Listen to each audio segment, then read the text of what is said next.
vás vítám u dalšího videa a dneska to jsou přesně 2 roky, co jsem nahrál první video.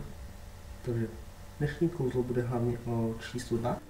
K tomuto triku opět použijeme balíček karet. Ten si zamíchám a udělám si 4 hromádky. 1, 2, 3, 4. Tyto 4 hromádky ještě promíchám tak, že dám 3 karty z vrchu do spodu hromádky a po jedné kartě na ostatní 3. To samé i tady. 1, 2, 3. 1, 2, 3.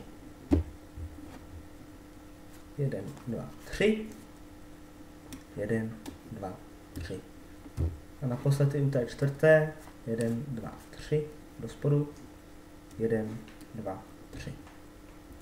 Jak už jsem řekl na začátku videa, tak to jsou přesně 2 roky, co jsem začal na YouTube. Jsou to přesně 2 roky, co jsem natočil své první video.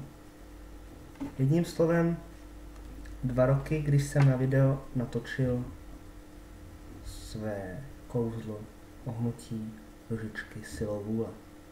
Pokud jste to video neviděli, tak se na něj určitě podívejte. Odkaz na něj vám dám někam sem. Pokud se vám video líbilo, můžete dát like. Samozřejmě budu rád za každého nového odběratele. Pokud chcete dát odběr, tak můžete kliknout na tuhle kartu. Tlačítko odběr.